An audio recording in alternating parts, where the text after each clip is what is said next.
This is the Defenders podcast on TV Podcast Industries, and we're talking about Secret Invasion Episode 3, Betrayed. Have you forgotten how we fight? You think I'm going to let you continue this war under the cover of anonymity?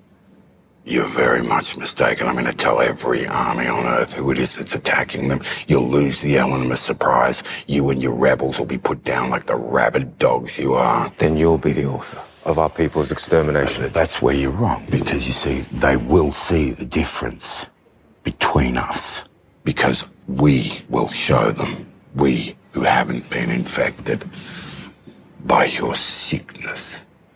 So then Gaia stays with me then, is it?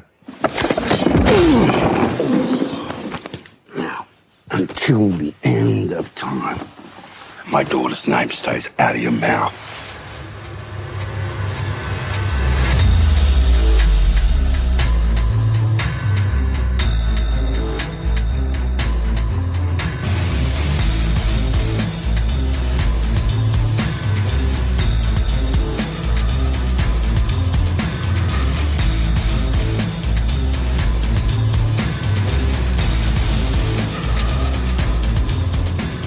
Welcome back, fellow Defenders, to the Defenders podcast on TV Podcast Industries, and we're talking about Secret Invasion Episode 3, Betrayed, the third of this 6-episode series/season.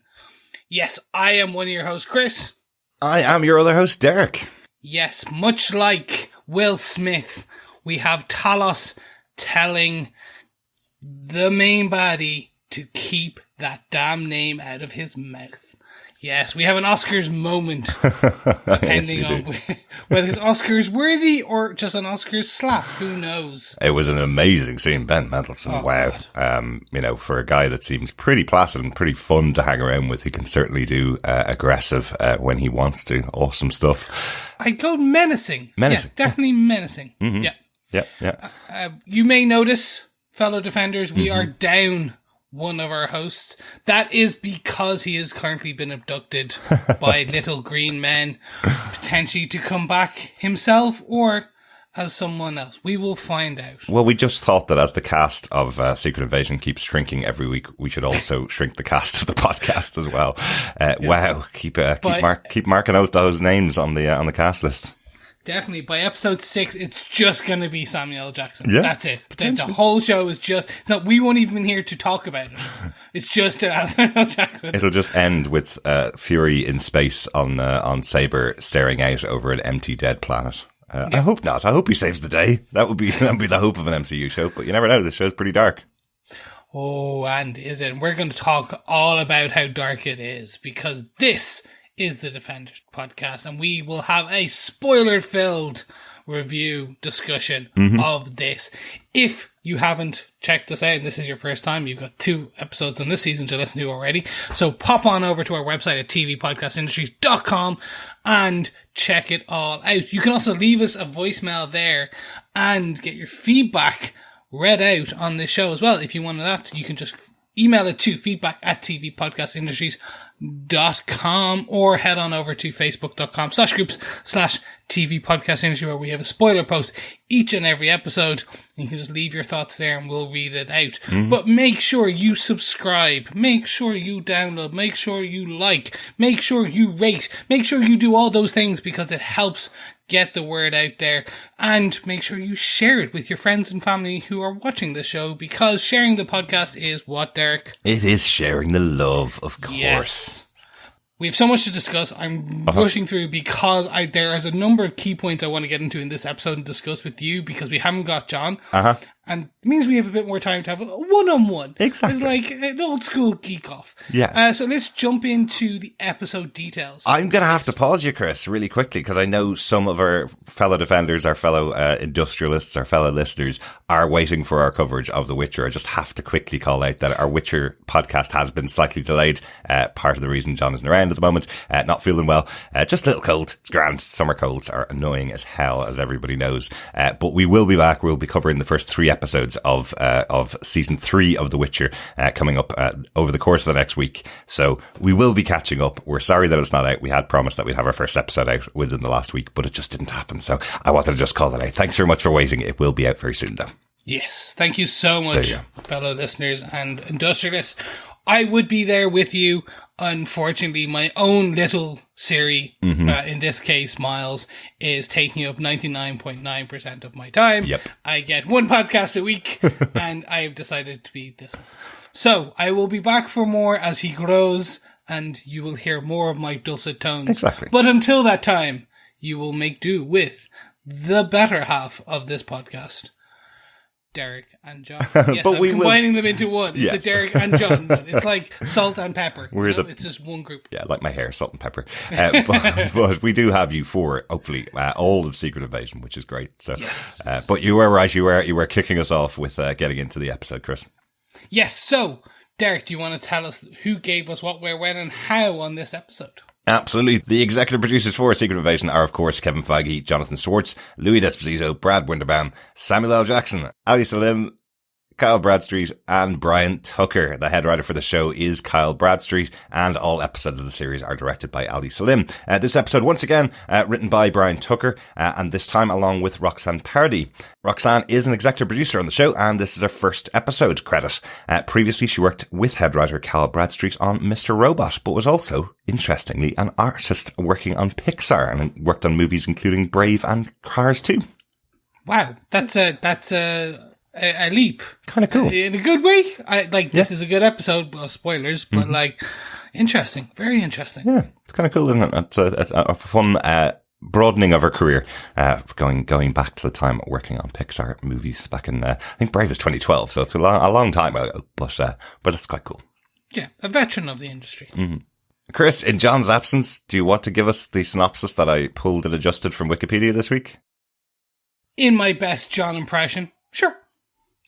Gravik reveals to the Skrull Council that he intends to create Super Skrulls using the collected foreign DNA, and that he has sent some of the rebels to infiltrate the Royal Navy in order to launch missiles at United Nations aircraft. Gravik later meets with Talos to negotiate a parlay, but discussions break down when Gravik threatens to kill Talos' daughter Gaia. But Gaia secretly sends Talos information about the attack while Fury meets with him and pleads to work together again. Fury contacts Sonya Falsworth and learns the name of the Naval Commander Headquarters Officer in charge, Commodore Robert Fairbanks. Fury and Talos arrive at Fairbanks' home and interrogate him, but the Commodore provokes Talos to kill him. With the clock ticking, Talos contacts his undercover daughter to retrieve Fairbanks' authorization code from his real body, allowing them to abort the launch just in time. Gaia attempts to run away, but is spotted by Gravik, who reveals his plan hasn't failed. He had always intended to find the mole within his organization. With Gaia revealed as the betrayer, Gravik shoots and kills her. Meanwhile, Fury's wife, Priscilla, secretly receives a call from an unknown person, and after retrieving a weapon from a secure location, she's given a mission from a recognizable voice on the phone. She asks to speak to Gravik, but the voice denies her request. Excellent. Well done, Chris. Thank you. Thank you very much. Good job. I like it. I'm doing my best, John. Yeah. I hope he approves. It was pretty impressive. Yeah. Thank you. So let's jump into our case notes for this episode. As always, we're going to go top 5 case points, and we're going to start with our first, which is the one and only Fury and his wife Farah / Priscilla. He's a married man. Mm-hmm. Like, yes. Fury has a wife, and it's not like one of the comic book ones or someone we can go, oh, well, back in issue, blah, blah, blah, blah, blah. Secretly, she's like, no, it's a Skrull. And he knows she's a Skrull. Mm-hmm. And, yeah, there's a lot to discuss here. Dark. There certainly is. Start us the bidding. There certainly is. I'll jump in really quickly with a little comics knowledge. Nick Fury's never been married. He proposed to Pamela Hawley in issue 8 of Sergeant Fury and his Howling Commandos, and Pamela Hawley died, and he never, ever married again. On issue 9? Nope, never ever married again. So No, she died in issue 9, or is it at least like... She died in issue 8. Oh, wow. Yeah, okay. He was going to her to propose marriage, and then he'd never proposed again to anybody else. So he became his philandering James Bond-like self from that point onwards. Always hooking up and never marrying. There you go. Wow. So there you go. So he's never married, but he does have a son, and he does have a long-term partner. But that was it. But yes, interestingly, this is kind of following on from last week's episode. There were questions which we all kind of had sidestepped last week. There seemed to be questions in the way the episode was structured as to whether Nick knew that his wife was a Skrull. Was she replacing his real wife or not? We kind of gone, well, no, we could see that that's Vara from earlier on in the episode. So confirmed here that Fury's fully aware that his wife is a Skrull. And we see where their relationship first kicked off in flashback here, right? We see it back in 1998, a year after the meeting last week. So I really like that scene when he goes to the coffee shop to meet Vara. Of course, he's not going to recognize, and she's not going to be sitting there looking like a Skrull, but a great moment where Fury's kind of going, I'm here to meet somebody. Not really too sure exactly what she looks like. So I don't know how he intended to find her. They should have had some kind of code word at least, or at least said, I'm going to be in booth number 1. But I really like that moment, and I like that she's taken on this face, knowing that it's beautiful to Fury. So obviously there was already a spark in the relationship between the two of them beforehand. Yeah, I have so many questions. Okay. On the in that. Are they biological questions? Because I don't have any of those questions. I'm going to leave that to just the series. when an alien loves a man and they give each other a special hug. Mm-hmm. No, more just like the character of Nick Fury from the MCU, okay? Mm-hmm. Is always been that stoic man. And we get more and more of this episode. We get kind of how he feels, like who he is. And we also get this back and forth kind of piece from Fury and Talos, where they talk about who did what and the history of Nick Fury. And I suppose for me, this is kind of fleshing out a character who, and I mean no disrespect because I know Fury is one of your favorites, has always been a bit not one-dimensional, but not multifaceted to the nth degree. He's just very much, he's the man 10 steps ahead. He's got plans within plans within plans. Mm-hmm. But I've never seen him as a man needing stability and teams and people and attachments. And I think what we're getting here is an MCU version where it's, no, so he's had a wife since like 1998? Yeah. Well, no, he's had a girlfriend maybe since like a few weeks after 1998.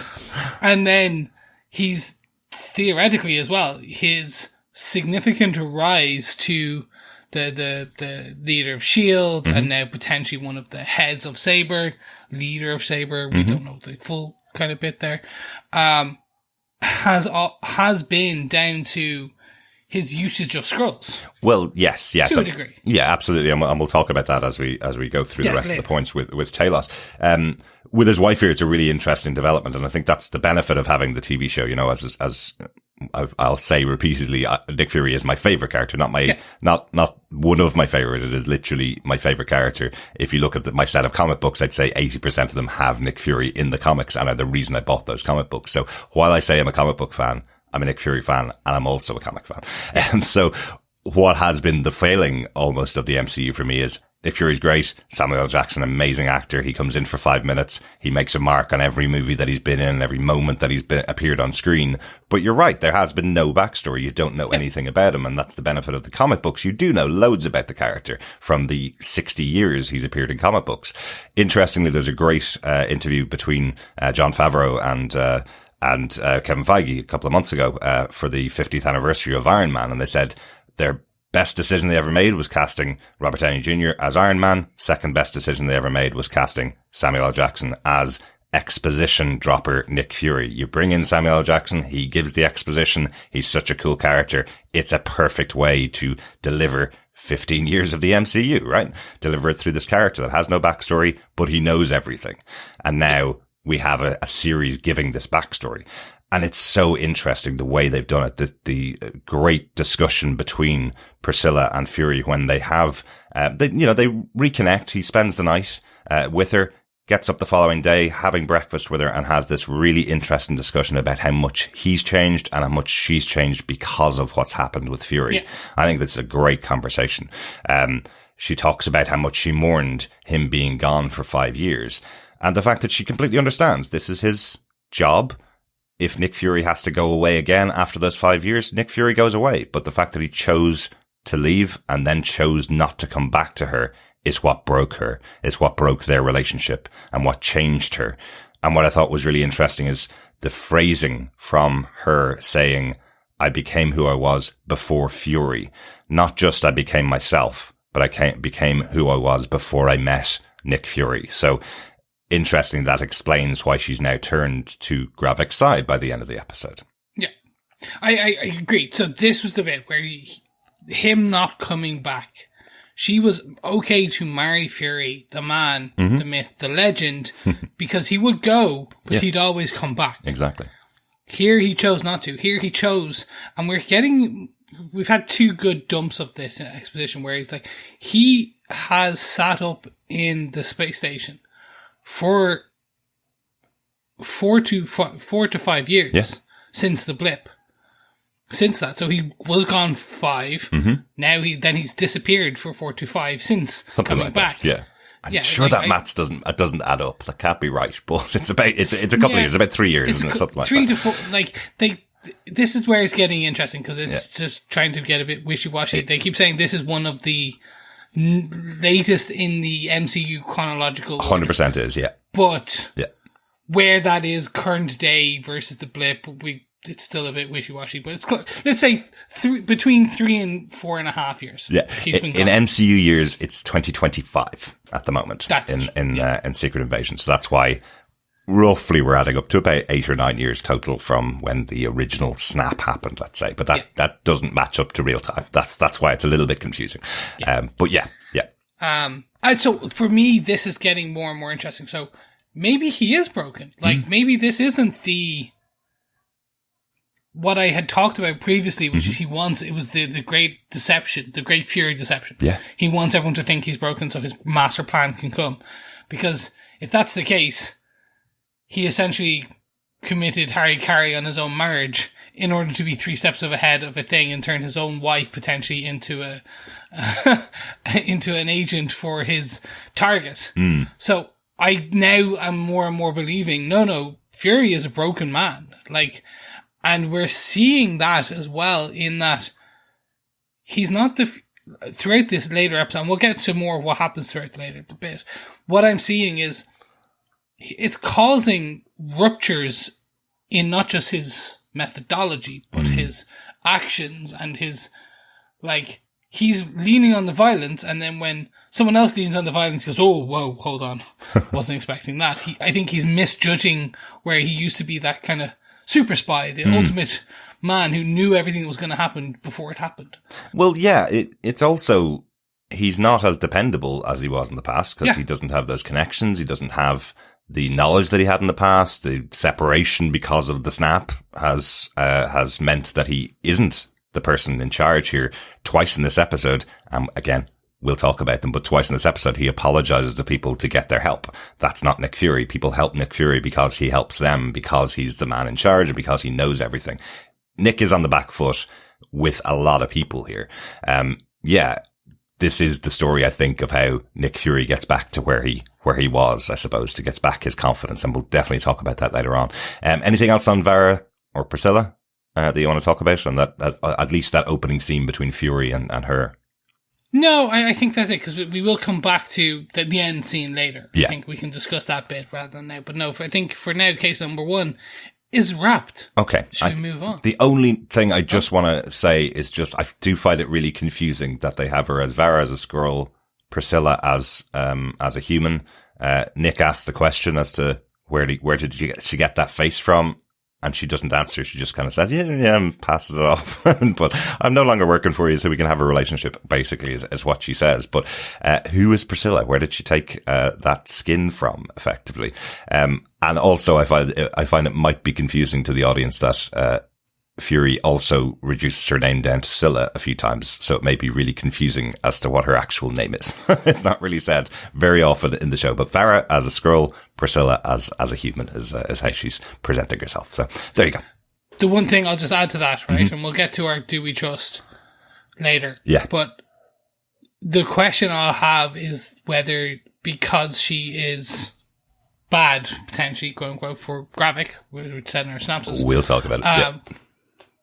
Is Priscilla sitting in somewhere? Is she a body somewhere underground maybe. for the last 20 years, just aging, and her memories have been downloaded?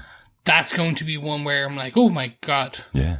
Like, he married, like, that's almost like Fury marrying Hydra. Yeah, absolutely. Like, level of badness. Or did she pop over to Canada and just copy a beautiful face and come home and keep that face? Or did she see it in a magazine and Fury happened to like the face or something?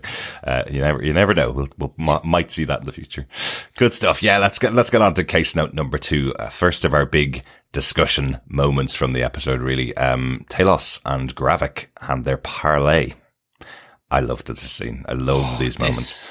You know, if there's one episode so far this season that's been Ben Mendelsohn's episode, it's this episode. He gets some great moments. But Gravik sitting down with Talos, with all that entails, everything behind him, the suspicion he has about Gaia, all of that playing out, the fact that this was the former general of the Skrull army on Earth, and he's now taken over his position, and Talos has been kicked out of the council. All of that plays in really well. I think the two of them going head to head in this moment is just fantastic. Yeah, no, I agree. For me, the opening of this, when they're in the museum and they're looking at that portrait of Churchill and everything, and there's the big speech from Kingsley, who plays Gravik. From World War I, yeah. Yeah, like just really leaning into that detest. Mm-hmm.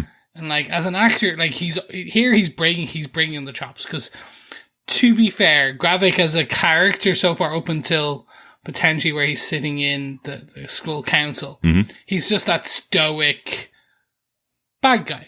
Like he's the big bad. Like here you're seeing this contempt for generals versus leaders versus followers, or leaders versus kind of politicians, and generals versus like that real kind of, I'm the man out there bleeding. Yeah. While you sit in your ivory tower and get a portrait. Absolutely. Yeah. And Kingsley Ben-Adir, for me, this is where he became a standout actor, like a standout character, really, because he really lent into the Gravik. Yeah. And I was like, oh my God, this is fantastic. Absolutely. Cut to 3 minutes later, where Ben Mendelsohn as Talos is basically whipping the carpet out from him with "get my daughter's name out of your mouth" type of. And I'm like, oh. And you were right when you said it. Like, Ben Mendelsohn has been not comic relief, but he's a more comedic, kind of funny bits as we have seen him. Yeah. Throughout the kind of MCU so far. Yeah.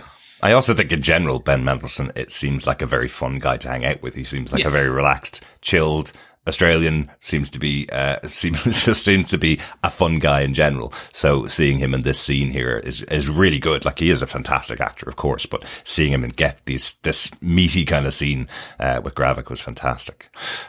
One thing I also want to call out is that moment with Gravik and the members of the council that he brings in to home base, effectively, to show them his plan, to show them that effectively he's going to make a major play on the world, which could draw in the superheroes, and confirms what we all had suspected, that he's creating Super Skrulls. Even calls it out by name here in the episode, but he's creating Super Skrulls so that they can defend against the potential threat from super powered humans, effectively. So that was a really interesting moment. But he's going full scorched earth. He's going for wipe out every human on the planet, and then we will take it for ourselves. And it's interesting because we did get the drop then. Even if they go nuclear, the nuclear option, they're going to be fine because nuclear radiation does not affect Skrulls. Exactly. So he's like, yeah, fine. This is like, let's go nuclear. Let's destroy everything and take it from there. Mm-hmm. Yeah. And a little reveal in that moment, in the battle between Talos and Gravik, the verbal battle at least. Talos stabs Gravik through the hand. And did you notice that it seems like he already has Extremis attached to him? So he's already used, it seems at least, that he's used the machine to make himself into the first of the Super Skrulls. So giving him the ability to reform his hand after pulling it through the knife. That's a brutal looking scene as well. It's very cringy scene. I found it difficult to watch him pull his hand through the knife, but then seeing it heal afterwards. So that seems to be, while he is promising that every Skrull is going to have superpowers, it looks like he's already tested it on himself and given himself powers. Yeah.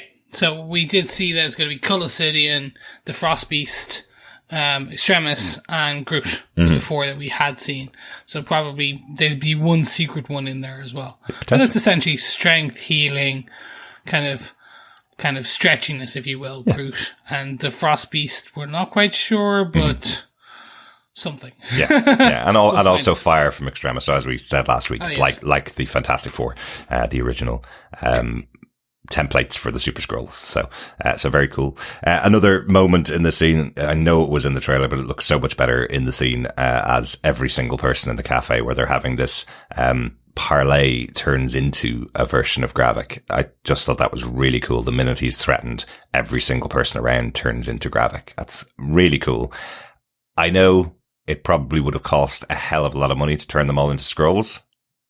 Because that costs a lot more than getting Kingsley Ben-Adir to play all of them, but it's still an exceptional looking scene. It looks fantastic. It looked amazing, and just as a scene. And this is the one where I wish they hadn't shown it in the trailer. Yeah. Because of this and because of my general nerdism, I'm always going to watch trailers for these types of things. Yeah. I love them. I'm never going to go in completely cold because I'm like, I can't help myself. I'm like a junkie with the MCU and Marvel and comics and things. But it's just one more hit. Yeah. I wish this wasn't in, and this was the thing, because I knew as soon as they were in that cafe, I was like, okay, this is where it happens. So my only ask in the future to Kevin is twist it. If you do what you did before in some of the times, which is if you're going to show something from the in a trailer, to change the scene slightly so it still is somewhat fresh. Because I would have liked that if they had changed like everyone into Gravik and then everyone into Talos, like just to really mess with him. Like that would have been cool. Yeah. But I understand, like, it's money, and this is... Well, yeah, they want to get people to watch the show, but I have to say there was a great comment when the trailers were being released where it was like, if this is the stuff they're putting in the trailer, imagine what they're actually putting in the show, you know? And I do think the twist on this is, you'd expect that Talos being faced off with, 20 Graviks? You'd expect that he'd be running out of there, but actually the scene twists into him knifing Gravik in the hand and then grabbing him by the throat.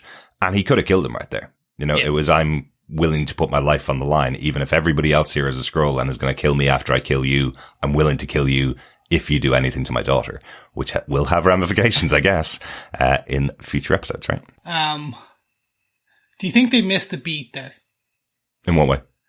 Like, if you kill him and then it turns out that you've made him stronger. Like, that actually Gravik wasn't the big bad. There's someone above Gravik.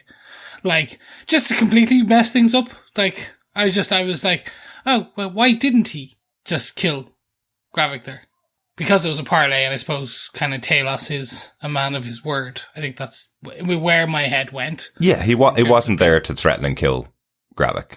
Yeah. Yeah, he was to get information about getting his daughter back. Was the conversation they were supposed to be having, but it ended off. Gravik didn't want to talk about that at all.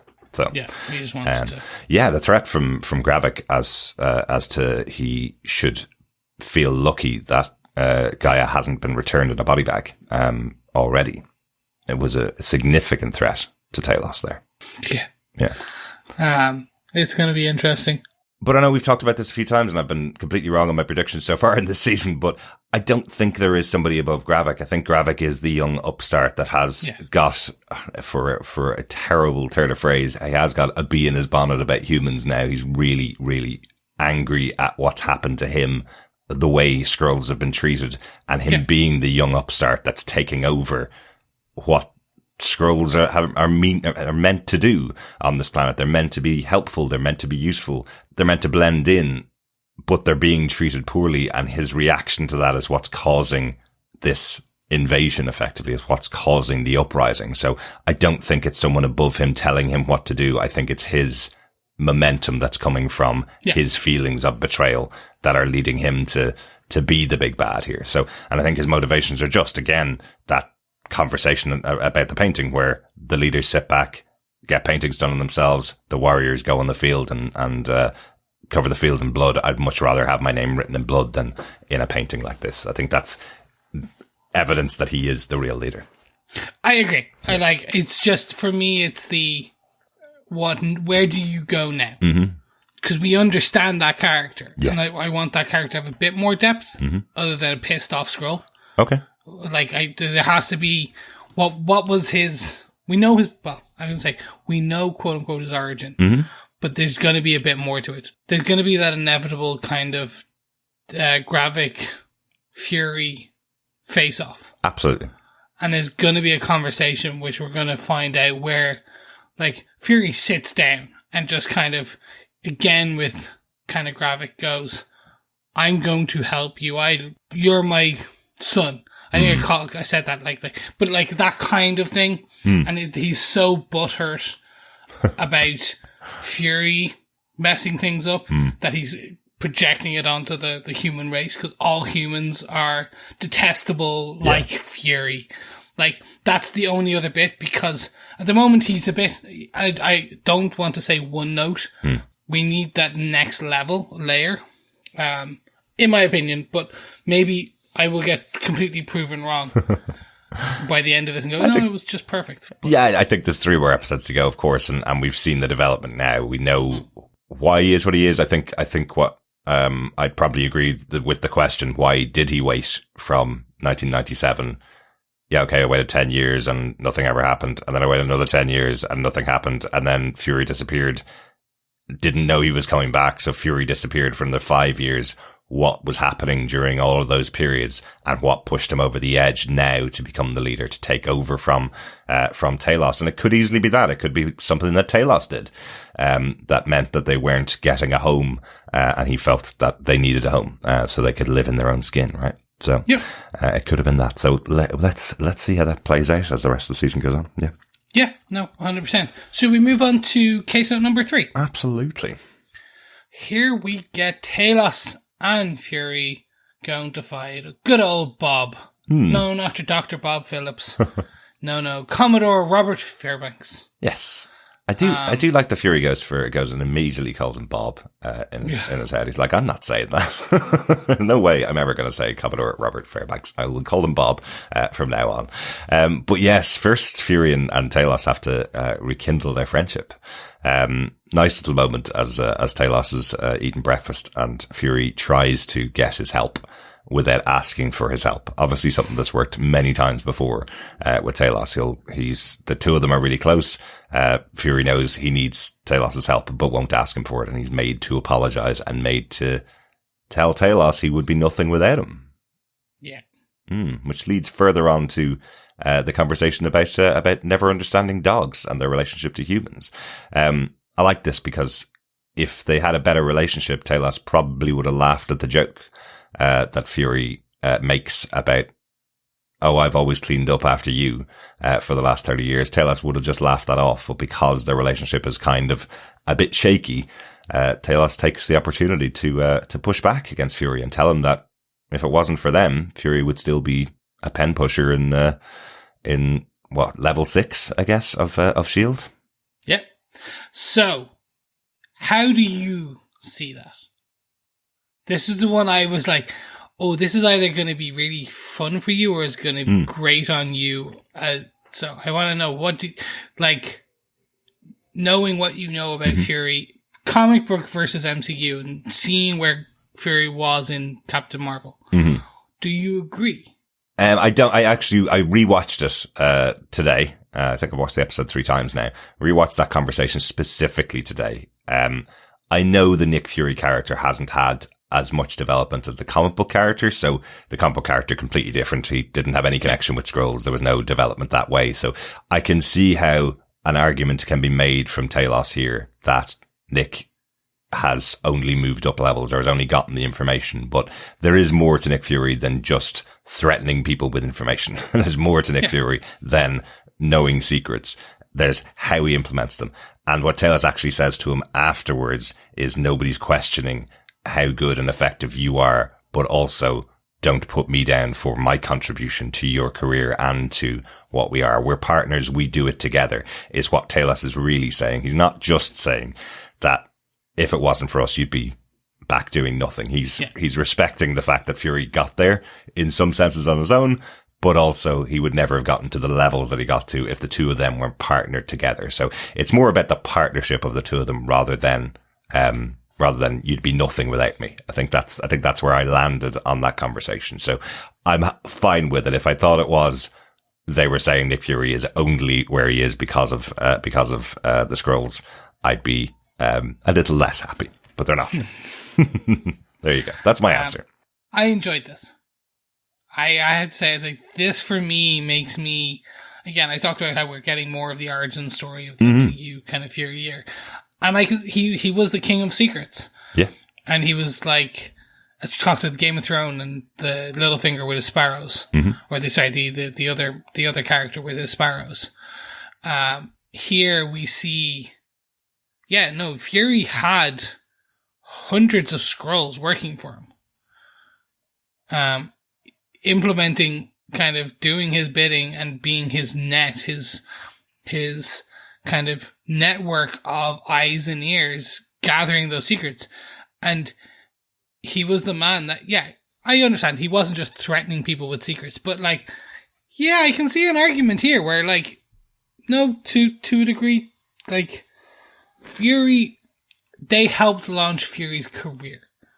What he did with those secrets now is what makes Fury Fury. But I can see part of it as well. And I agree with you now, but like, they were more trying to get to, well, this is a partnership. Yeah. So I think what we will see future is that's going to play and stay with Fury and will come back, which is like, no, okay, well, what do you want to do? 100%. Because I think that's where this conversation starts from. Yeah, 100%. There's an interesting little parallel to the conversation that was going on between Talos and Gravik, where Talos is saying to Gravik, don't push humans, because when you push a human, that's when they get their back against the wall, and when they observe a connected threat, an overarching threat, they will push back against you. That's when you'll see their true selves. Yeah. I think what's happening in this episode is Fury seeing other people tell him he's not good enough, tell him he hasn't done what he feels he's achieved. And I think he'll push back against that. I think he will work with other people better, and I think he will be the center of the show by the end of the show. It will be Fury's show, right? I think he's going to take his moment. Because he does have those powers himself. He is the central character of that story, right? He is the one that has gotten them to this point. If they'd met another person in S.H.I.E.L.D. Back in 1996, I don't think they would have gotten themselves to director. It's how he used that information and how he worked with them. Another interesting thing to underline as well. Talos says here, it was me and those 17 people, those 17 other Skrulls. Those were the only people working with Nick Fury on Earth. That puts into context having 1 million Skrulls now on Earth. Okay, yeah. The difference between Fury having Talos and the other 17 Skrulls versus now 1 million on Earth who could be anybody, and have learned from some of the people that Fury trained how to blend in and how to get information. You know, that's the kind of scale we're talking about here. Now, even more than just that moment on the train last week where Fury freaks out about 1 million people, that puts it into even more context why he would be freaking out. He knows what power comes from 17 Skrulls in different positions. Now there's 1 million of them, you know. So you can kind of see a bit more that Fury would not have expected that kind of number. It's an impossible number to think of. Yeah, no. I actually heard several. Not 17. 17. I was like several. Oh, I thought he was just being. Several means 100 or something. No, he was quite specific about the number. I just assumed he didn't want to just name 7. Yeah, okay. That changes things significantly. Mm-hmm. It was basically that group in the room that we saw in 1996, and the occasional Skrull that might have arrived during the time, but Fury was not expecting transports of hundreds of Skrulls or thousands of Skrulls. That was never what he was expecting. So that was quite interesting. No, definitely. But the other part of this, of course, is them resolving the conflict that's here. Gravik's plan, or at least intended plan, to take down UN-1, the plane from the submarine. I didn't know there was a UN one. I know, of course, there was an Air Force one, but I didn't know there was a UN one. Did you? No, neither did I, and I'm assuming it's just made up. Does it exist? Or Yeah. do they just assume it does because there's an Air Force one? I'm assuming it's just like, hey, because everyone in America knows what Air Force One is. Well, Right. globally, a lot of people know what Air Force Yeah. One is. So, hey, make UN one, and everyone gets why this would be so bad. A big to shoot target. down. Yeah.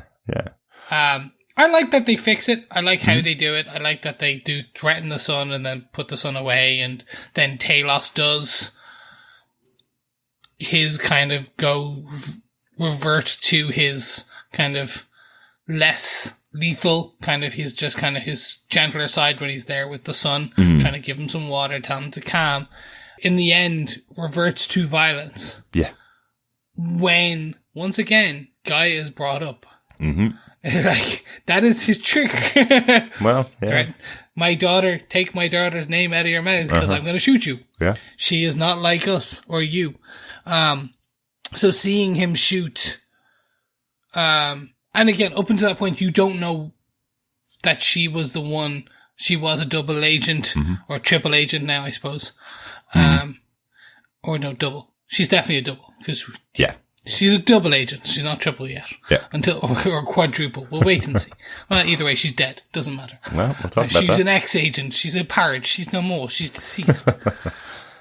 I like how that this whole bit is that it's his trigger. Like if you push Talos to the limit and you bring him, he's always going to revert to now the gentle general. He's like less violence, talk things through, but put his back against the wall, threaten his family. Yeah.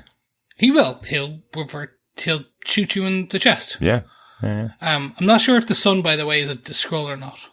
That's the one I couldn't be 100% in my head about. Yeah, I was wondering about that because if he's not a Skrull and his father has been replaced by a Skrull, you threaten him. Why is the Skrull that's pretending to be his father reacting like it is his son?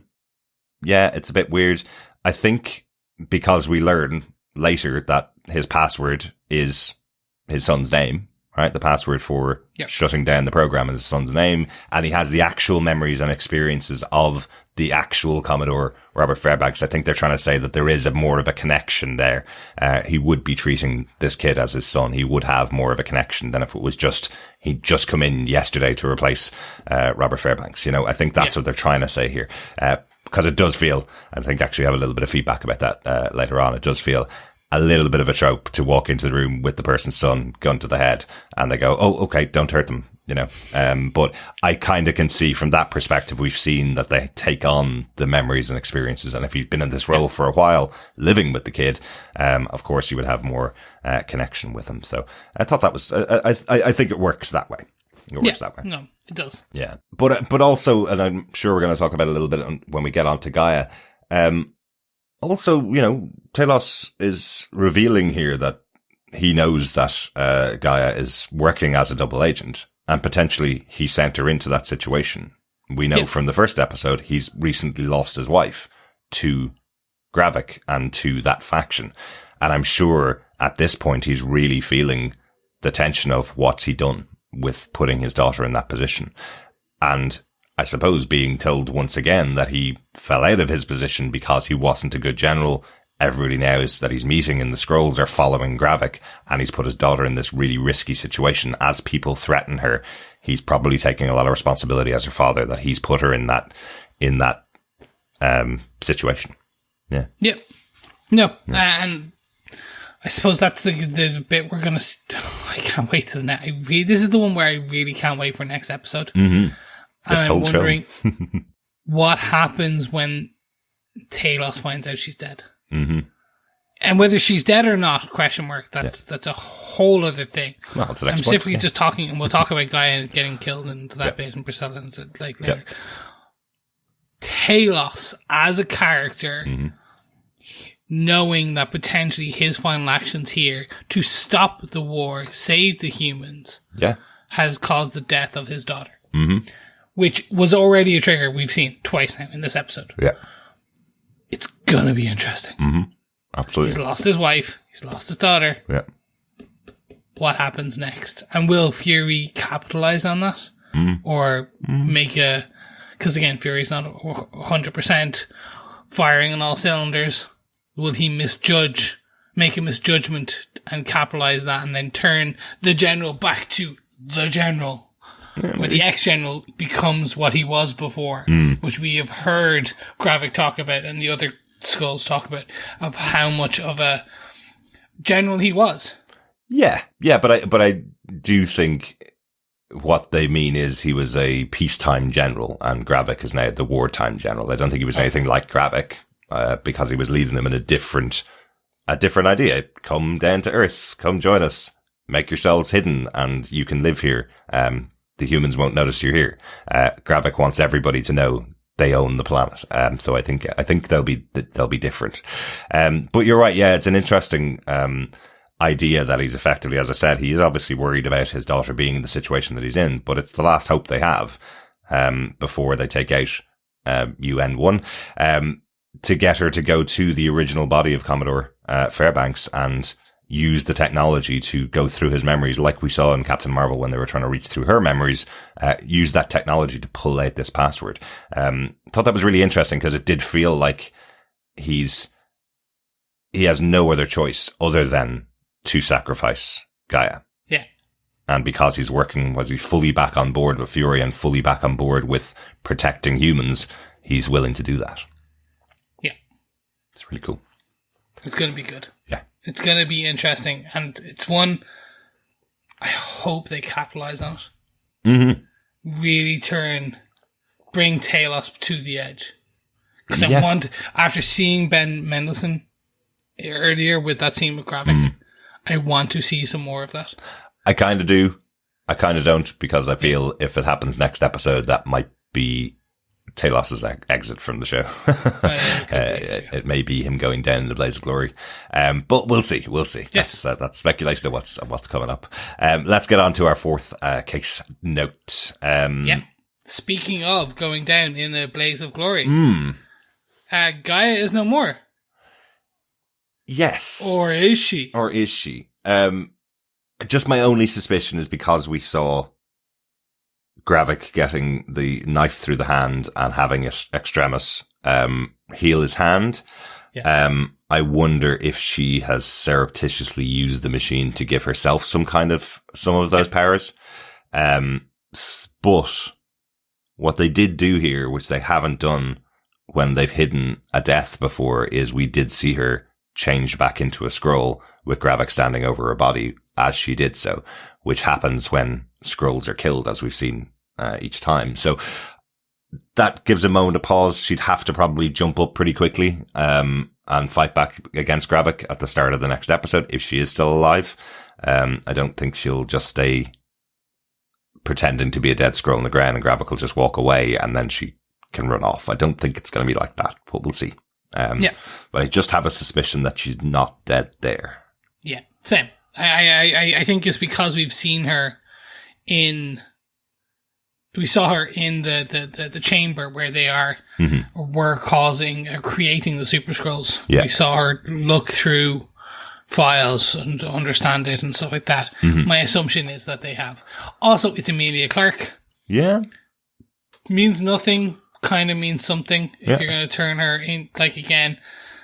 You've got to think about the next generation, so they can turn her into something, a character for the MCU in the future. Yeah.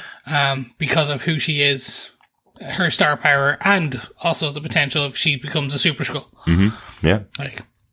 So for me, I don't think she is. Right. But oh boy, if she is, they are racking up the body count. Yeah. Yeah. Of people you just do not expect. And then, so we've got Colby Smulders and now Emilia Clarke, so we've had Maria Hill and now Gaia. Yeah. And don't forget about Martin Freeman. Edward K. Ross and the star, the opening of the first episode. Anybody's on the table, basically, is what that's saying. Right. And it does, well, at least with Martin Freeman, we know he was a Skrull. Yeah. So we know there is an Ever K. Ross somewhere out there. Yes, exactly. But potentially with Gaia and Maria Hill, they are now deceased. Yeah. They as the characters are no more. Again, comic books, no one's really dead, and if you want to, you can write them back.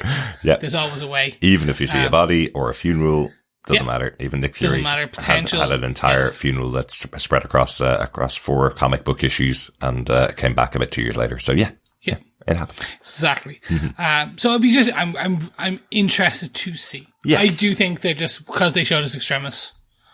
I think that's what we're gonna get, which is like opening scene or a scene next episode or the episode after. We'll get her lying there, and you just get the bullet wound being heated and Gravik's already driven off, and you see the bullet wound heat up and heal, and up she gets, and she's away. Yeah, that would be really interesting. But I know she's had to make, and we talked about them throughout some of the other points, but she had to make some really dangerous moves in this episode to get information to Talos. You know, she's the one that revealed to him what the plan was from Gravik by giving him the burner phone and changing into another human to drop that off, and then running back to the car, acting all nonchalant when Gravik came back out. But yeah, it's interesting what Gravik points out here.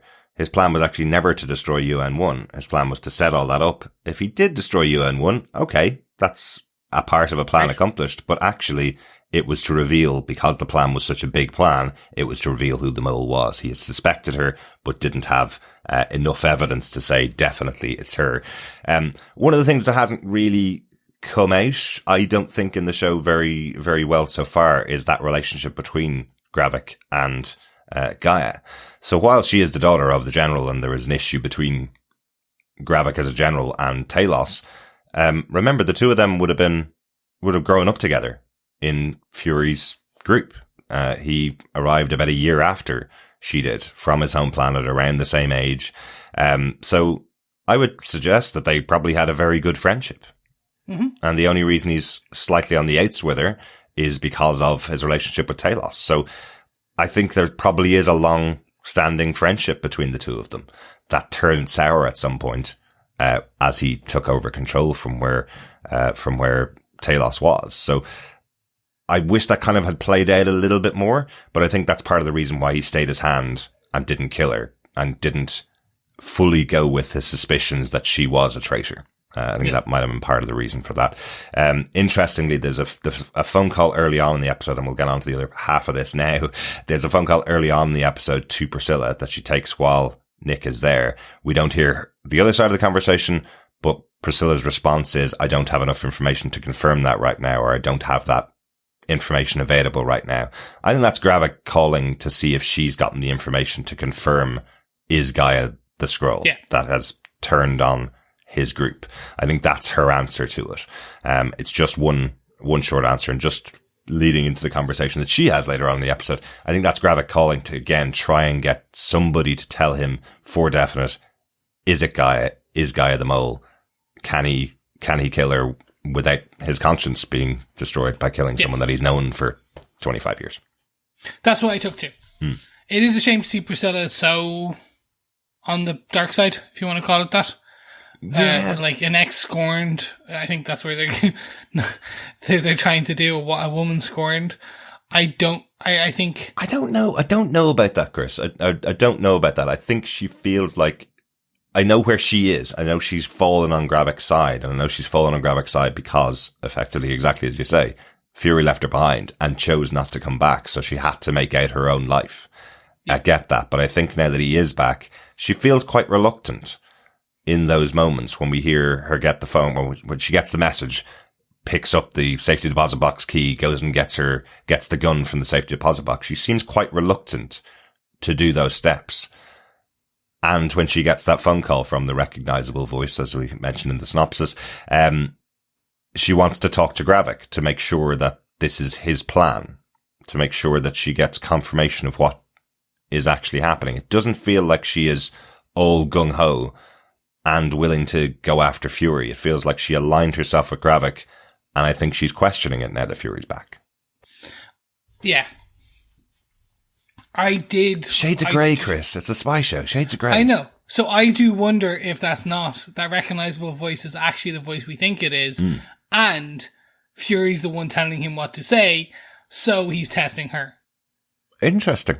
Like that's where I'm trying to go. Oh, they're playing 4D chess, and we're going here to here to here to here. Like it's going to get like I'm hoping it's building this somewhat simple kind of layers of kind of intricacy on spiderweb right now, so that the final thread is pulled maybe on the end of the 5th episode or the beginning of the 6th, and everything comes into light. Kind of that. No, she wasn't. She was sent to like the reason the person on the phone is the person we think it is because Fury's telling him what to say, because that way then he's able to test her and she doesn't do it, so he knows she's on his side. Blah blah blah blah blah blah blah blah. That's again where I'm, and then we're led to think Guy is dead now, so that when she pops back up in episode 6, and she morphs from someone else, we now know, like it's again, like it's that boom boom boom boom boom. Like again, you said it's a spy show, Shades of Grey. That's what I'm hoping. Yeah. Otherwise, just having Priscilla, because she said it, she became the person she was before Fury. Before coming to Earth. So she was like always for the Skrulls. Yeah. So it's just, that's very plain. Not plain story wise, not just, that's all I mean. Just like, give me a bit more like woman scorned, balefire type of approach. Scorched Earth. But I don't think it's that. And there's been this allusion to the fact that the Skrulls were the reason why the war began with the Kree. It's not that the Kree went and chose to kill the Skrulls, it's that they fought and they lost the fight. That's what it feels like. So she does feel like what Priscilla's saying is, well, before Fury, before this travel to Earth, before what we did here, I was one of those fighters. It would be what I think she's saying there. But I do think she's reluctant since she saw Fury back. She seems reluctant. I also didn't mean to hide the fact that we think it's Rhodey on the phone. Sorry, that wasn't my intention. Saying a recognizable voice. I thought you wanted to hide it. The big reveal. No, not at all. No, we think it's Rhodey. We think it's absolutely the voice of Rhodey on the phone. There, but. That's an interesting theory that it could be Fury using Rhodey. There's a mention earlier on. The reason why he wants, Talos to work with him again is because he has a lead on someone high up in the US government. The US representative they have on the council is a TV personality. He works for FXN, the Fox News of, he's the Tucker Carlson. Exactly. So he's not in the government. That's their representative. They have a very controlling, what's it, the fourth estate? Is that what they call it in the media in the US? So they don't have somebody high up in the government, but Nick Fury has a lead on someone high up in the government. So he's suspecting, I don't know whether he says, he doesn't make any connection that it's Rhodey, but it feels like that's the path that he's going on with Talos. So maybe he has already gotten to Rhodey and he's making him make the phone call to test Priscilla. That's an interesting theory. I think I like the idea of it because I'm hoping Rhodey is Rhodey. It's still good. Yeah. Otherwise, then it's just, again, it's everyone's bad. But again, I also like my idea that Rhodey's been away for the last few years and Armor Wars, the reason we've been waiting for all the news about Armor Wars is because secretly they've been waiting for this to show that he's been a Skrull and now he has come back, and that's how. That's why they put off Armor Wars. Yeah. But there is also that little one I did hear in one of the theories. Do you remember Rhodey, after Civil War, broke his back and wasn't able to walk, and now he has no problems with that. Of course, technology from Stark Tech, which we don't have in our world now, could be the reason for that. But Rhodey seems pretty good in his feet. Could it be that a Skrull replaced him? Some point during his healing process, and he's been a Skrull ever since. It's an interesting one.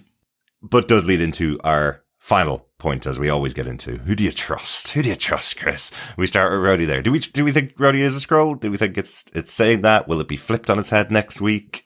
I want it to be that it's flipped on its head and it's not. He's not really a Skrull. But I've yet to be 100% that they're going to do this big elaborate 4D chess piece. So right now, no. They're setting it up that do not trust them. And I was thinking the same last week. I was exactly the same as you last week. I was like, I hope they don't make Rhodey a Skrull. But now I'm kind of going, I want somebody in the MCU to be a Skrull. I want somebody that we know in the MCU to be a hidden Skrull, and we haven't had one of those yet. And Rhodey's a great candidate for that. So I think so, because the big thing about Secret Invasion, the comic books, like, we found out some key significant heroes were Skrulls all along. Yeah. And they had been people of, like, repute, so that like all of this stuff that we've seen, like Mockingbird was one of the big ones where it turned out she'd been taken years ago. Spider-Woman had been taken years. And that a lot of the stuff from the last, like, 5 years of comic books, I can't remember the exact amount of time, was like, it was never them. Yeah. So when the heroes came back, they had lost this, and like all these decisions and things they'd done weren't them. Exactly. So when you're talking about heroes here, the people, they can't be Super Skrulls, they can't have superpowers, they have to be humans. Starts to make sense of potentially who they could be when you start going, okay, Rhodey. Rhodey is a human in a suit. So you have to start thinking of those type of people. Yeah. Like, again, you can't do a Hawkeye. You can't do kind of people who have been enhanced. Exactly. It's just your run-of-the-mill humans. And that's why I'm hoping, and I do not trust Rhodey. Excellent. How about Guy? We've talked about her a little bit. Do we trust that Guy is dead? Do we trust that she's not dead? We're kind of saying that we hope she's alive, so we may not trust her, but we believe she's now. We know for definite she's on Fury and Talos' side. Exactly. Priscilla. Yeah, Priscilla. I think we've kind of talked about there. My feelings on Priscilla is I think she's trustworthy, but has aligned herself with Gravik since Nick went away. Good point about Priscilla. Let's talk about the man, the myth, the legend, Talos. I thought that was Nick Fury a bit earlier on, Chris. Okay. All right. He is. He's totally the man, the myth, the legend, or the Skrull, the myth, the legend in this episode. Just want to call out now, like, you know, we've asked who do you trust every episode. We wonder whether Talos is another double agent or something like that. I think I love this episode for really putting it firmly and clearly. He's not on Gravik's side because he's with Nick Fury. That is just a great moment where we have Talos confirming that the two of them are now the team that will be taking down Gravik. I thought it was a great moment. So, yes, I trust Talos. Excellent. I'm the same. I think that they've kind of cemented him firmly, and they're starting to give us the final rundown of who you can and can't until they whip that rug from under us. Absolutely. So let's move on to our defense. But before we do that, any notes for this episode? Yeah, a couple of quick notes. Just the brief cameo of Sonia Fallsworth. I really enjoyed the fact that she has the owl that Nick had bugged in the first episode, and she puts a eye patch over it and is now calling it Nicholas Fury as a little tribute to his spy ability. I thought that was quite cool. There's a little touch there of the person she was talking to in the footage that Fury had seen, where he learnt about the butcher shop. A little touch there that she thinks he might be a Skrull. Thought that was quite interesting. So we'll see a bit more of that as the episodes go on. Loved another moment in the episode. Fury's response to him now being in retirement is, "Since I never cared for golf, I may take up revenge." A little slag there, I guess, on Samuel L. Jackson, who, when he's filming, builds in golfing times throughout his weeks of filming. So he has to be close to a golf course and has to get a half day to go and play golf when he's filming. So a nice little touch there. I suppose when you're Nicholas Fury / Samuel L. Jackson, you can get away with that. Absolutely. He does it wherever he goes. That's his thing. And he always wants to play golf on his own because he doesn't want to watch anybody else play golf or anybody to talk to him while he's playing golf, which I like as well. Ultimate grumpy old man. That's our man. Excellent stuff. So, this leads us to the end of our episodes. But I must ask, Derek, do you defend Secret Invasion Episode 3? Betrayed, or are you betrayed? I absolutely defend this episode. This is fab. I'm really loving this. I love digging into it as well. That's kind of the fun of shows like this. It's following that idea of the who do you trust really well, and giving you some great moments with the characters that we've got here. Ben Mendelsohn was fantastic in all of his moments. The moments between Priscilla and Fury were excellent as well. And I think really Gravik stepping up as the leader of this group and willing to do anything to have scorched earth and a planet for the Skrulls. I thought was fantastic as well. Yeah. Really great. And again, you know, when you can read into what's happening with Talos and why he's so protective of his daughter, a person he's put into the situation, this really dangerous situation, and what she's done in that situation to try and get information to him. I think that's really interesting. And now, of course, now sacrificing her or her being dead potentially, in this episode, I think is a massive sacrifice that'll only, propel Talos and Fury onto their next mission. Yeah. So that'll be really intriguing to see, as the episodes go on. Chris, how about yourself? Do you defend the third episode of Secret Invasion Betrayed? I do. I really do. They have managed to subvert my expectations in the ways that I expected it to kind of go a lot of single ways. And it is, as you've said, kind of use the term shades of grey. That's kind of what we're getting. I hope that they kind of lean further and further and further into this spy noir, nothing's as it seems type of approach that they've kind of started to lean forward into, and I'm hoping it's kind of really takes advantage. They've got 3 hours, 3 more episodes, that they have loads of time to really explore Fury, Talos, and Gravik. And then pull the rug back and give us Gaia and Maria Hill back at the last episode when all along Fury's big plan gets revealed. But let's see. Let's really wait and see. I think no matter what, I can say that this show will have impact on the MCU going forward. And just wait and see what that impact is. So yes, I do defend this episode. Excellent stuff. Well, time to get over to the pub. I think it's time to go over to Bernard's Tavern for our Secret Invasion pub quiz. The third question in our pub quiz. All you need to do, just get the answers to all 6 questions at the end of the series. Email us to feedback@TV Podcast Industries with those answers, and you could be in with a chance of getting your hands on a Secret Invasion goodie bag, including the 5-issue limited series Secret Invasion from Marvel from this year, starring Maria Hill and Nick Fury. A digital version of that will be on its way to the winner at the end of our pub quiz. The question for this episode is: how does Fury like his eggs in the morning? Don't need to be eagle-eyed or owl-eyed to see this one. Well, there's a couple of options given, but I think Nick does cement it. How does Fury like his eggs in the morning? Good stuff. Excellent. So, let's move on to the feedback for this episode. But before we do that, oh yes, it is time for you to support us over on patreon.com, because this episode of TV Podcast Industries is brought to you by our supporters on Patreon, including the one and only Wendy Eppers. Thank you so much, Wendy, for your support. Absolutely. Thanks so much, Wendy. Yes. If you want to be cool like Wendy, you can support us monthly for any amount over on patreon.com/TV Podcast Industries. It helps keeps the lights and mics on.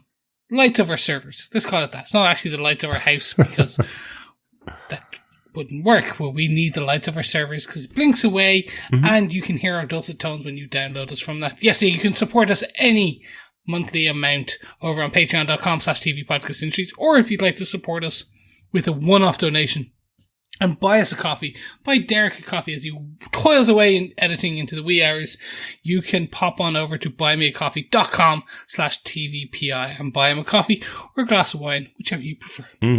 Thanks so much, and thanks to everybody that's been supporting us over on Patreon. Good stuff.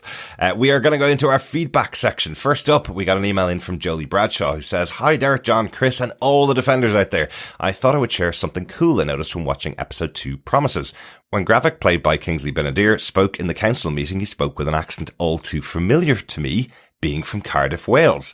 I'd assumed Kingsley was Welsh, but watched an interview with him straight after the episode and heard he had an English accent.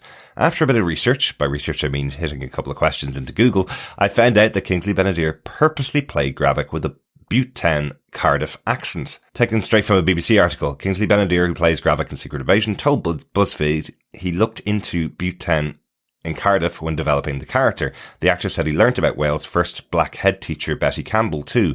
There's a mixed race community in Butte Town, and I just thought it might be a nice way in. It's a large Caribbean community with a military history too, so I started speaking to people from around there to figure out the character. Jolie says his attention to detail on the character development of Gravik is already incredible, and we're just getting started. His accent is spot on, and I think it's such a cool nod to a small community with a huge soul being represented on the MCU stage. It's definitely immersed me in the show even further. I'm excited to get to the rest of it and debrief with you guys as per usual. And Chris, congratulations for your little one. Awesome news. Until next time, Jolie. Thanks so much, Jolie. Yeah. Kingsley is an amazing actor. He's really good. I said, this episode really, you see that kind of his chops come out, if you will. Mm-hmm. Especially as you said, with that whole piece about him going in and researching a character and basing the character accent from there. Yeah. It's huge. I am interested to see if they'll ever give us a good Irish one. Or any Irish one that I can stand over. We've got Pagan, who's an actual Irish actor using his real accent, Chris. I said a good one. It's a great Irish actor. And a great Irish accent. It's a real Irish accent. Yes, so at least we have an Irish accent in this show, fully representing all of the countries from Europe, I guess. I will stand by. I want a good one. A good character and accent. Give me Banshee. All right. You mean a goodie. You mean a good guy, yes, as opposed to a bad guy. I get you. Exactly. But great stuff, Jolie. Thanks so much for searching out that article. It's really good to hear what Kingsley Ben-Adir had put into the character. It was interesting. He was at the panel, the press panel, and it was quite difficult for him to talk about his character. They couldn't spoil anything from the show. So I think even the fact that he was the villain for the show, he couldn't spoil. So interestingly, he was quite quiet there, but did talk about the fact that he didn't know why he had been picked for the role, but Marvel knew he was right for the role even before he did. So I thought that was quite interesting. So he did lots of research to develop the version of the Gravik character that he wanted to develop. So very cool. Yes. Thank you so much, Jolie. We also have an email on this episode from Coffee and Vodka, who had this to say: greetings, fellow buddy cop defenders. You want to like every episode in a Fury-centric short series like this one. Big things did happen. The Talos Gravik failed parlay, Gaia dying, Talos killed a former ally, Mrs. Fury Gravik's gal now, and Rhodey's gone green. Olivia Colman was her usual brilliant cameoed self, and the Fury Talos mini-mission was fun, as it was antagonistic and revealing. Despite all of this, it still fell kind of flat. Sort of like a bunch of events rushed in order to fit in a 6-episode format.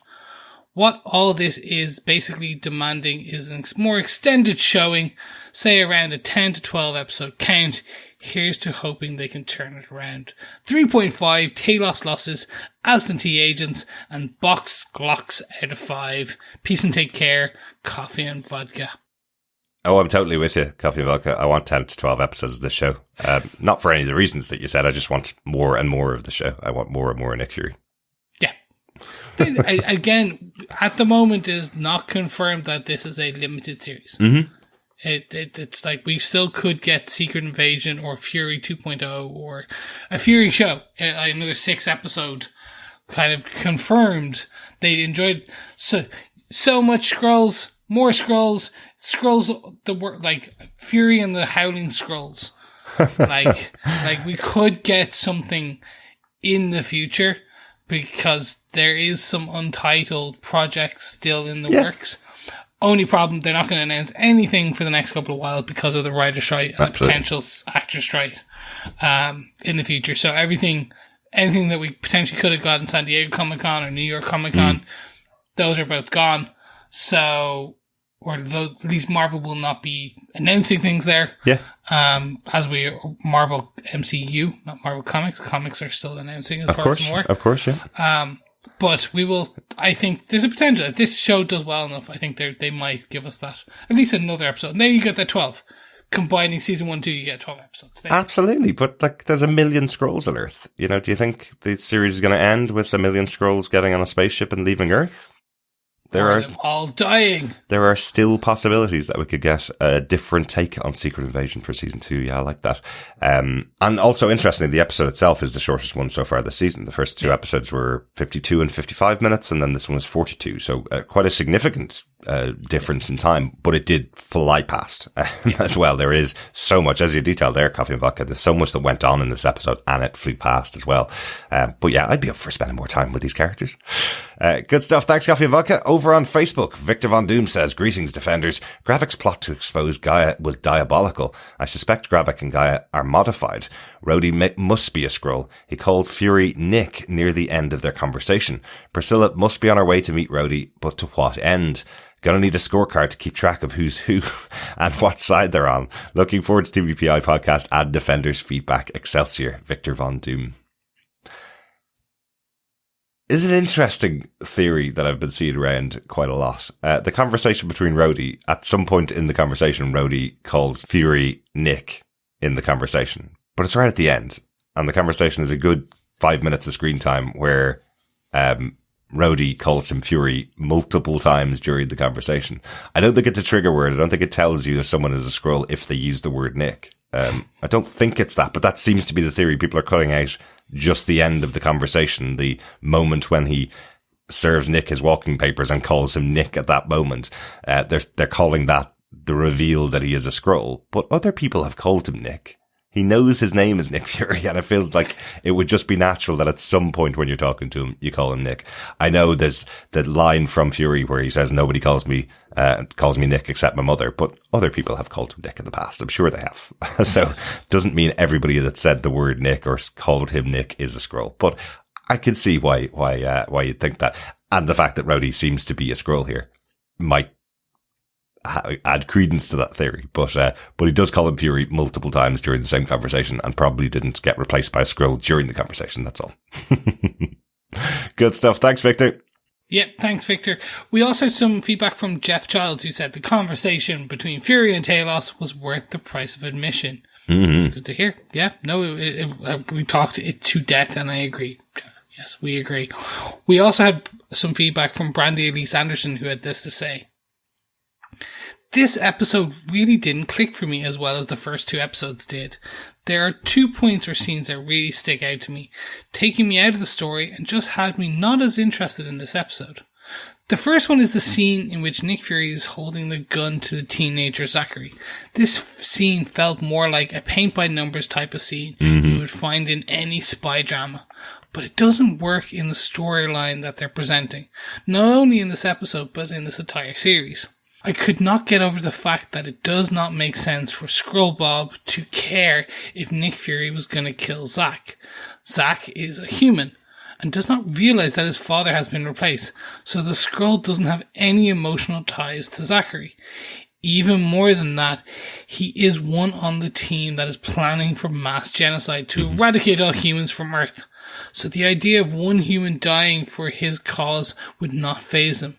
But even more than that, I don't understand why Nick Fury would expect it to. They know he's a Skrull, as that's the whole reason they showed up there. So it makes me question why Fury would even perceive this as a threat. Yeah, this is the feedback I was talking about earlier on. I totally get what you mean, Brandy. It does seem like one of those odd moments.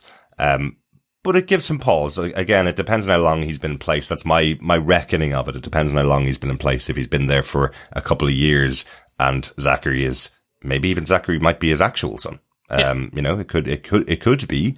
But I don't think Zachary's a Skrull, and I can see why it would be odd for Fury to think, if I threaten this other man's kid, the Skrull will give up and stop doing what he's doing. He'll give up his password. Yeah, but I think maybe that's some reasoning for it. But I understand the reservation you have on that. Yeah, I agree. I think that's all the reasons from Derek says. I think we see why people have it. I didn't bump into this. Right. I suppose it's just because I kind of went with the flow. The second issue that Brandy brought up is this. This brings me to my second issue in this episode. The spy work this episode was subpar. Gravik has all but sat Talos and Gaia down and said, "I believe Gaia is a traitor who is spying for you, and I plan to prove she is sharing information." He actually points out she was one of only the few people who knew the location of the safe house. because they're not sharing information with everyone, and he makes her drive him to the meeting with her dad, and he just happens to have a conversation about their next planned attack in front of her and no one else who she could have blamed for the information. And she doesn't question it. Then he tells Talos almost the same thing, though not as blatantly obvious, but he strongly hints that he's aware she's a spy and that her life is on the line because of it. Almost doesn't question maybe we shouldn't do this. I truly found myself hoping that Nick Fury and Talos would fail in their mission tonight so that Gravik could start to question if maybe he was wrong about Gaia. Yeah. I understand what you mean about this, Brandy. I just didn't. For me, this was, again, I think we as the audience are seeing more than the actual characters themselves are supposed to see. So we're not supposed to be understanding. A general Nick Fury or Talos or Gravik don't see the full context that we're seeing. Yeah. So it's that kind of fly on the wall third person you're seeing as an audience way more. So the audience is seeing and understanding this, but the characters themselves are still trying to piece everything. So as Derek had said already early in the episode, Gravik wasn't 100%, and he's holding until he's 100%.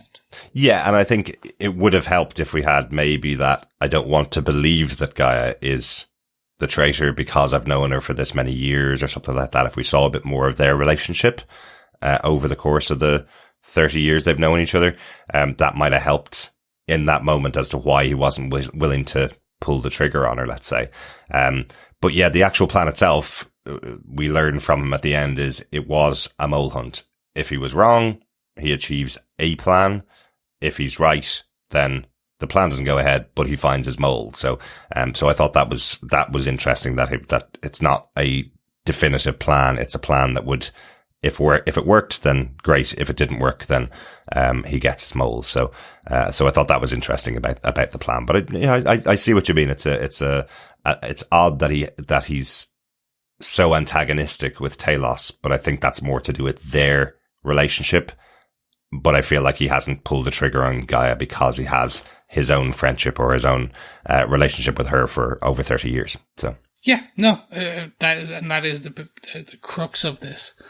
Brandy closed her feedback by saying, and I'm sorry, Derek, but this episode has me really wondering if Talos was right. And does Nick Fury owe his reputation to being this world-class spy to all the Skrulls? But Skrulls who could actually blend in, which Talos can't do since he's on the outs now. Mm-hmm. I'm with Derek. Sorry, Brandy. I had my thoughts. We've discussed it, and I want to see what. Now you've heard our discussions. Let us know. Like, are you still this? Do you still think Talos is right, or is there more to Fury? There's got to be more to Fury. There's got to be more to Fury. Come on, Nick. Come on, Nick.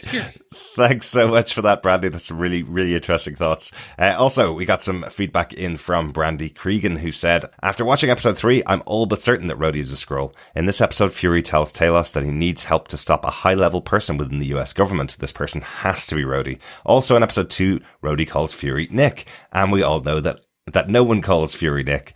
This has usually been an indication that a person has been a Skrull in the past. Interestingly, and they did call it out in this episode, didn't they? That on the phone call that Bob made trying to impersonate Talos, he calls Nick there, doesn't he? So, yeah. So it is called out this episode. I get it, but as I said earlier on, I don't think anybody calling Nick Fury Nick means they're a Skrull. But anyway, Brandon Cregan continues saying, if you listen to the phone call at the very end of the episode of Fury's wife, the voice on the other end sounds a lot like Rhodey, and the conversation implies that the person on the other end is associated with Gravik. I'm not sure his wife is totally against him, but it's hard to tell because we don't know much about her yet. Even though we saw Gaia get shot at the end of the episode, I do not believe she's dead. She's too important of a character to this show to be dead already. Earlier in the episode, we saw that Gravik clearly used the machine we saw in episode 2 to make himself into a Super Skrull as he self-healed from being stabbed by Talos. I bet Gaia somehow did the same, and we will see her later in the season that she is alive and well.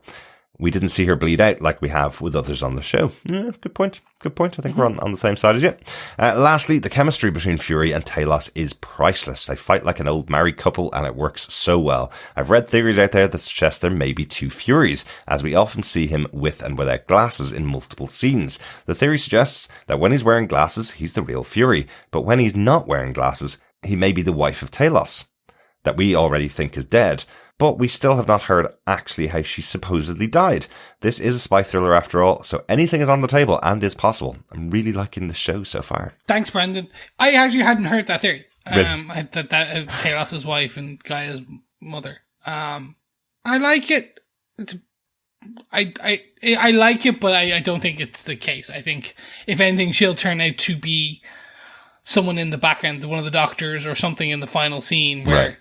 Like, if she is alive, I hope that they use Talos' wife's death as kind of a crux bit later, where it further pushes him over the edge when he finds out how Gravik killed her, or that turns out she's not actually dead and she's working for Gravik. Yeah. Something more, because again, emotionally, he's about to be destroyed when he finds out a guy's death. Well, absolutely. And isn't it odd that Talos went toe-to-toe to Gravik in this episode and no mention of his wife? Yeah, I didn't think about that either. You know? So that's quite interesting that he didn't mention that. He called it out to Gaia, said like she died because of Gravik, but didn't mention it in the conversation there. Yeah, it's an interesting theory about the glasses. I know in episode 1 everybody was wearing glasses because they had the technology inside them to try and find the Skrulls, right? They were trying to track the bags in episode 1, but I know I have seen those images cut out saying, is this Skrull Fury or not Skrull Fury, or Maria Hill, because she was wearing glasses before she died and then not wearing them when she did die. But she was wearing the glasses to track the bags. So I don't know. They're all theories. Everything's on the table, exactly as I said, Brandon. Thanks so much for all the feedback that we got in for this episode. Keep sending your feedback into feedback@tvpodcastindustries.com, or please pop over to the Facebook group at facebook.com/groups/tvpodcastindustries, where you can pop your thoughts on the spoiler post or chat with other defenders over there about their thoughts on the episodes. Got a couple more bits of feedback in after we'd finished recording, so I'm going to go through them here. First up, Dr. Bob Phillips says, so, what the hell? Gaia isn't a baddie but might be dead? Gravik would risk oblivion to find the mole in his gated garden? Nicholas Fury's wife is a spy agent double-crossing do-badder? Talos is actually an angel? There was a meal served at the bar in an English pub, and the least believable bit was the trip to Portsmouth without a single roadwork. Next week can't come soon enough. I love it, Dr. Bob. Especially, somebody eating a meal at the bar in an English pub. Total no-no. You eat at a table away from the bar, don't you? Great stuff. Haven't actually had a trip to Portsmouth, so I don't know, but I presume there's lots of motorway roadworks going on. Good stuff. Glad you're enjoying it as well, Dr. Bob. And finally, Brandy Elise Anderson. Interestingly, Chris was asking what her thoughts were after listening to the podcast. Obviously, you haven't listened to the podcast, Brandy, but she did say she watched the episode again. And she says, I did enjoy the episode much more upon rewatch. The issues I have still stand, but I think that second viewing, they didn't distract me from what I did like about the episode. Ben Mendelsohn and Samuel L. Jackson are killing it in this series. And while last week in their scenes together, I found Samuel L. Jackson more compelling, this week it was Ben Mendelsohn stealing the scenes. I have to say the show is so well acted and I really enjoy the dialogue. Oh, and I forgot to mention earlier that I'm really sure that was Rhodey on the phone at the end with Fury's wife, but I still don't believe he is a Skrull. I think this is all a way to get Fury off the radar to do his thing. Love it, Brandy. Yeah, I think that's similar to what Chris was saying as well. It's quite cool that you're aligned on that. Yeah, I hadn't even thought that could be a possibility. I just was going, oh, this is confirmation that Rhodey is a Skrull. But could be working with Fury to get him off the table. Good stuff. Excellent. Thanks for that extra bit of feedback. We'll be back next week. Keep sending it in. Yes. Thank you so much to everyone for joining us. Don't forget to subscribe, as Derek said, to tvpodcastindustries.com. And we'll be back with the next episode, the next final half of Secret Invasion next week. Episode 4. It's a goodbye from me. It's a goodbye from Derek. And a goodbye from John, if he is still John and not a little green man or Slash Girl. You will only find out next week. Or on the Witcher podcast, which is also coming up on TV Podcast Industries. Yes, next week on The Witcher. Yeah, exactly. Exactly. Thanks so much for joining us. We'll talk to you next time. But until then, keep watching, keep listening, And be careful who you trust. Bye.